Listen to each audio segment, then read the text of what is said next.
All right.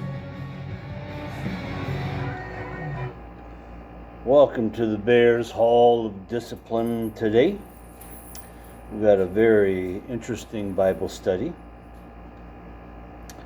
We're going to kind of touch base on the temple of the Lord that Solomon built for Yahweh to dwell in and to meet with the children of Israel and set up camp. And we call it Solomon's Temple, but it's for the Lord. It's for the Lord Yahweh. You can pick up in your Bibles in 1 Kings chapter 6. We'll get some of the dimensions. We're going to use Bear's dimensions to make it really easy to think about. And we're going to talk about cubits. Cubit is approximately, depending on the king or their code of measure. Now let's go to the first king of Israel. First king of Israel was huge. Saul was tall. He was higher than anybody else. So he was like a basketball player from Denmark. You know, he was like 7 foot tall. I'm just putting in the blanks here, just to give you an idea. He was tall. That's the bottom line. So from the elbow to the tips, mine is almost 24 inches. So what would his be? So let's call cubit 2 feet. For now, for today, just for a Bear's measurement. This is going to make it really easy for you to get the dimensions of the temple. Now, I've made a quick little Bear's drawing in Bear's AutoCAD. Bear's AutoCAD is done with a magic marker. Okay, right here. All right, magic marker. This is Bear's AutoCAD. Now, if you can do a screenshot of that and transplant it onto your AutoCAD, get some good dimensions. Okay, so there you go, Solomon's Temple. And as you look on the drawing, there's some things on the side, and I didn't continue them around, but they had, not only was there the temple that Solomon built, but he had chambers, which really makes sense. Chambers for storage, for the meal, for the clothing for the priests to live in while they were there, the storage for water, and so forth and so on. And the rooms, they were, you went into one, and then you went up the stairs on the right-hand side to the next one, and that was was wider, and it hung over the bottom one. Then you went up to the third level, and that one hung over even farther. So that was great for thunderstorm season, because rain would never get into your windows down below, and nobody could crawl up the walls and get in. So, and that went all the way around the temple. My little Bear's AutoCAD there only drew the temple chambers on the right hand side, so you kind of get the idea. But I wanted to leave it so you could see that they didn't quite go so high as the temple. You could see, because there was windows around the temple, around the top, that were facing out, and they wouldn't build the chambers so it would cover windows that they just built to let in the sunshine, right? That's just common sense. So you can see I've put little windows along the one side so that you can kind of see there's windows there, but really there's chambers underneath it stacked up 3 levels, but they didn't cover the windows, so they were just below the windows. And the windows were beveled, and they were carved, and they were beautiful. So let's get to the reading of the Bible, and as we hit this, we'll do the best we can to get an idea of what it looked like in our own brains. It was probably the most glorious building, at least in that age, maybe even till now. The sheer wealth that was poured into it, the custom carvings, incredible. Maybe there was bigger ones, most certainly there was a lot of ornate ones, but not like the temple. That was incredible, in my opinion. And if you look at, just making a comparison of Solomon's throne, he had a throne with carved lions going up steps to his throne.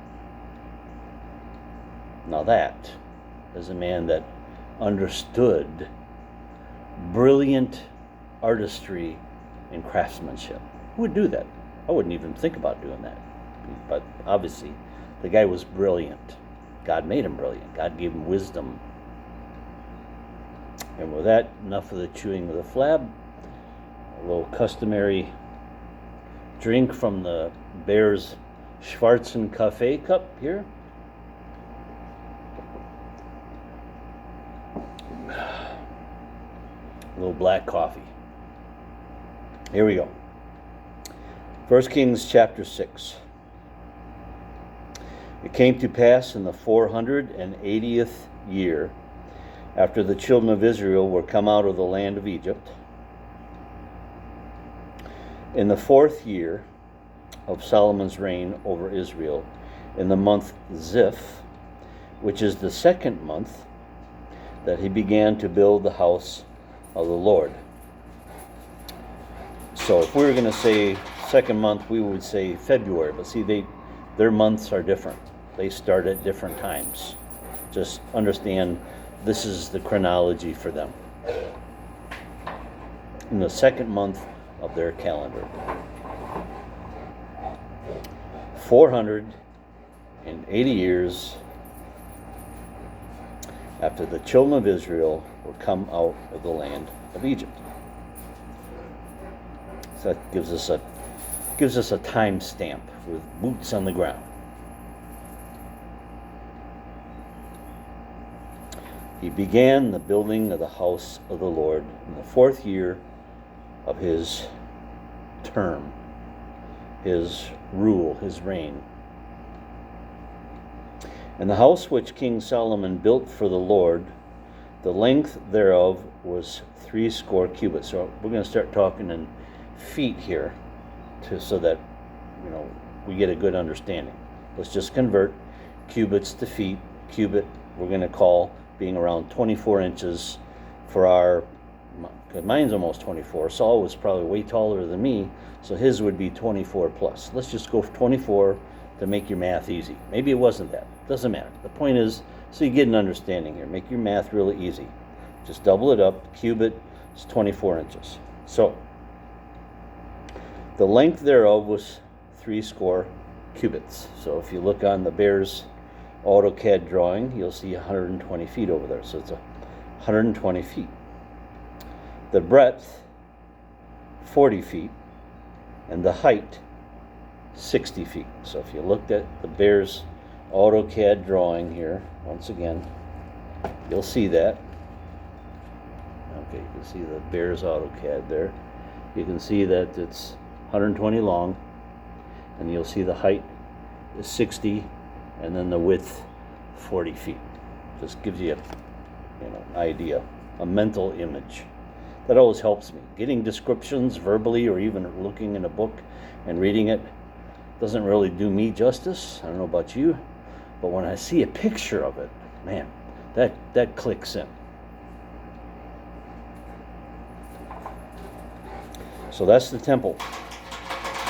120 by 40 wide by 60 foot high. No, not that. Now they built a porch. And as we get into further descriptions of the temple, they made huge columns that went up at this porch. And the porch was in the front, so that you can add another 20 feet out in width and 10 foot in depth. Now it was a porch, and have an overhang, and they would have pillars and like a Colosseum front, carved, beautiful. That was before you got into the house of the Lord. And for the house he made windows of narrow lights. So as you can see on the little Bears AutoCAD drawing, around the top there was little narrow windows all the way around for lighting inside the temple. Against the wall of the house he built chambers all the way around. So see the Bears AutoCAD drawing. I only have it drawn in the side and in the back. They actually went all the way around, but below the windows so that the light would come in. Okay. Those were chambers for storage, for people to live, so forth and so on. Wall of the house built chambers against the walls of the house round about, both of the temple and of the oracle, and he made chambers round about. The nethermost chamber was 10 feet. The middle was 12 feet, and the third was 14 feet. So it was 10 foot out, 12 foot covered over the top of that, and then 14 feet even over the top of that. So they went up, up, up, up, up like that.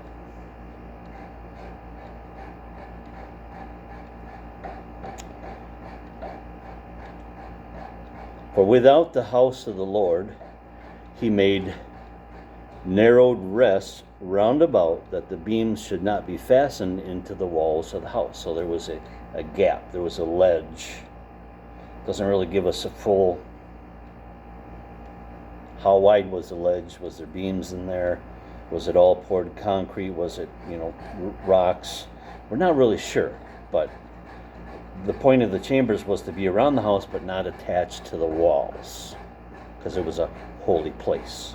So there was a barrier of some sort, whether it was an air barrier, beams, maybe there was a garden there of trees. We're not really totally sure. Just so you know, they didn't anchor these chambers into the walls of the temple of the Lord. The temple of the Lord was special.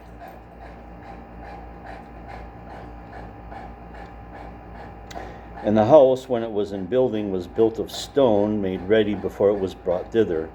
So there was neither hammer or axe or any tool of iron heard in the house while it was in the building. So there wasn't the chiseling and the hammering of the stones. Those were all completed into installation ready at the quarry before they brought it to Jerusalem into the construction project. The door for the middle chamber was on the right side of the house, and they went up with winding stairs into the middle chamber, and out of the middle chamber into the third. So he built the house and finished it, and covered the house with beams, boards of cedar wood. Then he built chambers against all the house, 5 cubits high, and they rested on the house with timbers of cedar. A lot of cedar was used of Lebanon. He made a deal, if you remember, with a king up in Lebanon, and they would float the timbers down the Mediterranean coast, and then they were brought inland. The word of the Lord came to Solomon, saying, concerning this house which thou art in building, if thou wilt walk in my statutes and execute my judgments, keep all my commandments to walk in them, then I will perform my word with thee, which I spake unto David thy father. There we go. If you want eternal security, knowing that you're going to be in heaven with Jesus and all the saints, all the Christians from ages past, so we can all bear hug forever, walk in the Lord. Walk on the narrow road unto eternity in Jesus Christ our Lord. Just keep on walking. Keep on walking the narrow road. Maybe you won't have many friends. Maybe you'll lose friends. Of course you will. Because we belong to him, and he's our number one friend. And he's going to be there forever with us. Our true friends are going to be with us in eternity, whether they're family, friends, or foe. One day when we get to heaven, it's going to be everybody that loves Jesus Christ. And that's all. Be no flags. It's going to be, do you love my son? But the answer is already known. God knows our thoughts. If thou wilt walk in my statutes and execute my judgments and keep my commandments to walk in them, then will I perform my word with thee, which I spoke unto David thy father. And I will dwell amongst the children of Israel, and will not forsake my people Israel. So Solomon built the house and finished it. And he built the walls of the house with the boards of cedar, both the floor of the house, the walls of the ceiling, and he covered them on the inside with wood, and covered the floor of the house with planks of fir. And he built 20 cubits on the sides of the house, both the floor and the walls, with boards of cedar. He even built for them it within, even for the oracle, even for the most holy place. So he had the temple, then you had the most holy place, you had the sanctuary, and you had the most holy place in its own little spot. And the house, that is the temple before it, was 40 cubits long. So there was a little place inside the temple in front of the most holy place in the sanctuary. And the cedar of the house within was carved with knops, or bells, flowers, and it was all cedar, and there was no stone seen. So the walls were stone. They were then planked with cedar and fir and so forth, carved, and eventually then covered with gold.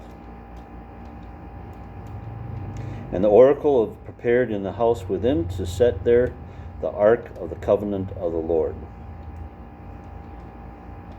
That was the most holy place, got the ark. And the oracle in the forepart was 20 cubits, in other words 40, 20 cubits of width, 40, 20 cubits in height. So 40 foot by 40 foot by 40 foot, tucked inside of the temple, and that was the most holy place. So Solomon overlaid the house within with pure gold, so the inside was covered with pure gold, and he made a partition of chains of gold before the most holy place, and he covered it also with gold. Wow. Pure gold and covered with gold, and the most holy place covered with gold. We're talking awesome here. And the whole house he overlaid with gold until he had finished all the house. Also the whole altar that was by the most holy place he covered with gold. And within the most holy place he made 2 cherubims, or angelic beings, of olive wood,